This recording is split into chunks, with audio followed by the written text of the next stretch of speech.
இந்த ஆலய வரலாற்றை பார்ப்பதற்கு முன் புதிதாக வரும் நபர்கள் சப்ஸ்கிரைப் செய்து அருகில் உள்ள பெல் பட்டனை அழுத்தவும்.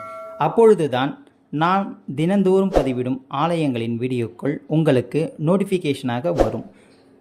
பிடித்திருந்தால் லைக் பண்ணவும் மற்றும் ஷேர் செய்யவும். வாருங்கள் இந்த ஆலயத்தின் மகிமையை பார்க்கலாம். தெய்வங்களை உணரும் ஆன்மீக பயணத்தில் இன்று நாம் தரிசிக்க போகும் ஆலயம் அருள்மிகு ஸ்ரீ காந்திமதி உடனுறை பஞ்சவர்ணேஸ்வரர் திருக்கோவில், திருச்சிராப்பள்ளி மாவட்டம், உறையூர். காவிரி கரையில் இருந்து சுமார் 1 கிலோமீட்டர் தொலைவில் திருச்சிராப்பள்ளி நகரின் ஒரு பகுதியான உறையூர் என்னும் ஊரில் 8ஆம் நூற்றாண்டில் பாண்டிய மன்னன் 2ஆம் வரகுண பாண்டியனால் கட்டப்பட்ட ஒரு மிக பழமையான சிவாலயத்தையே தன்னகத்து கொண்டுள்ளது. சிவனின் தேவார பாடல் பெற்ற 274 சிவாலயங்களில் அருள்மிகு பஞ்சவர்ணேஸ்வரர் கோவிலும் ஒன்றாகும்.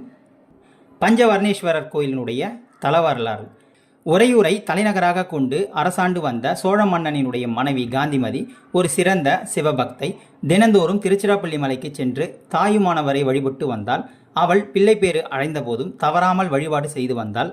ஒரு நாள் உறையூரிலிருந்து திருச்சிராப்பள்ளி சென்று கொண்டிருந்த பொழுது வெயிலினுடைய கொடுமை தாழாமல் வழியில் மயங்கி விழுந்தால் தனது இறை வழிபாடு தடைபட்டு விட்டதே என்று மிகவும் மனம் வருந்தினாள். காந்திமதியின் மன வருத்தத்தை போக்க விரும்பிய இறைவன் அந்த இடத்திலேயே காந்திமதிக்கு காட்சி தந்தார். இறைவன் சுயம்புவாக தோன்றியதால் தாந்தோண்டீஸ்வரர் என்ற பெயர் பெற்றார். இந்த ஆலயத்திற்கு மற்றொரு தல வரலாறும் உண்டு. சோழ மன்னன் கரிகால பெருவளத்தான் தன் பட்டத்து யானை மேல் ஏறி உறையூரை வலம் வந்து கொண்டிருந்த பொழுது யானைக்கு மதம் பிடித்து எல்லோரையும் துன்புறுத்த ஆரம்பித்தது. யானையை அடக்க முடியாமல் மன்னனினுடைய படை வீரர்கள் கலங்கினர். சிவபெருமான் மீது தீராத பக்தியுள்ள மன்னன் இறைவனை நினைத்து பிரார்த்தனை செய்தான். சிவபெருமானும் கருணை கூர்ந்து உறையூர் தெருவில் உள்ள ஒரு கோழியை தன் கடைக்கண்ணால் நோக்க அக்கோழியும் அசுர பலம் பெற்று பறந்து சென்று யானையின் மதகத்தின் மீது அமர்ந்து அதை குத்தி தாக்கியது.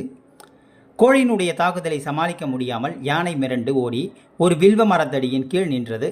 கோழியும் அங்கே வந்து அமர்ந்தது. கோழியினுடைய வீர செயலை கண்ட மன்னன் உறையூர் தலத்தின் மகிமையை உணர்ந்து தான் வணங்கும் சிவபெருமானுக்கு இத்தலத்தில் ஆலயம் ஒன்று எழுப்பினான்.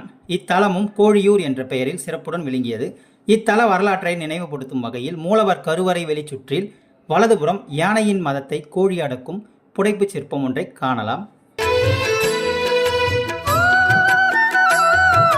பஞ்சவர்ண சுவாமி கோயிலினுடைய அமைப்பு. கிழக்கு நோக்கிய முகப்பு வாயிலுடன் ஆலயம் அமைந்துள்ளது. கல் மண்டபத்தை தாண்டி ஆலயத்தில் நுழைந்தவுடன் அழகிய சிற்ப வேலைப்பாடுகளுடன் கூடிய நந்தியை நாம் காணலாம். கோவிலில் மகா மண்டபம், அர்த்த மண்டபம் கடந்து சென்றால் மூலவர் கருவறை இருக்கிறது. இங்கு சிவபெருமான் உதங்க முனிவருக்கு 5 வர்ணமுடைய திருக்கோலத்தை 5 ஜாமங்களில் காட்டியுள்ளார். காலையில் இரத்தின லிங்கமாகவும், உச்சிகாலத்தில் ஸ்படிக லிங்கமாகவும், மாலையில் ஸ்வர்ணலிங்கமாகவும், இரவில் வைரலிங்கமாகவும், அர்த்த ஜாமத்தில் சித்திர லிங்கமாகவும் காட்சியளித்ததால் இறைவன் பஞ்சவர்ணேஸ்வரர் எனப்படுகிறார். உதங்க முனிவரனுடைய சன்னதி இறைவன் பஞ்சவர்ணேஸ்வரர் சன்னதிக்கு நேரெதிரே உள்ளது. கருவறையில் மூலவர் லிங்க உருவில் அகன்ற ஆவுடையார் மீது தாந்தோண்டீஸ்வரர் என்ற பெயருடன் காட்சியளிக்கிறார். மூலமூர்த்தி மிகவும் சிறிய சிவலிங்க திருமேனி சுயம்பு மூர்த்தியாக திகழும் இத்திருவுருவ உள்ளங்கை அளவே உள்ளது. உள்மண்டபத்தின் இடது பக்கம் முதல் தூணில் உட்புறம் யானை மீது அம்பாரியில் சோழ மன்னன் வரும்பொழுது அந்த யானையை கோழி குத்தி தாக்கும் சிற்பம் அழகாக உள்ளது.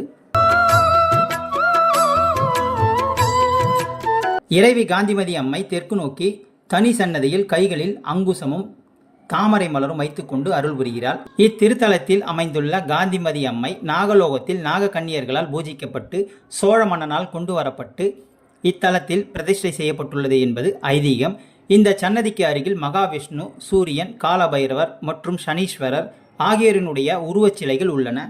திருமாலுக்கு எதிரில் உள்ள தூணில் பிச்சாடனர் உருவம் உள்ளது. இதற்கு எதிர்கம்பத்தில் தார்காவனத்து ரிஷி பத்தினிகளினுடைய உருவங்கள் உள்ளன. உறையூர் கோவிலில் சிற்பங்களுக்கு குறைவில்லை என்பது போல கருவறையின் வெளிப்பக்க சுவற்றில் ஏராளமான சிற்பங்கள் உள்ளன. கருவறை வெளிச்சுவரில் மேல்புறத்தில் 4 பக்கங்களிலும் வரிசையாக இறைவனுடைய பல்வகையான தாண்டவங்களின் சிற்பங்கள் மிக அழகுடன் காணப்படுகின்றன.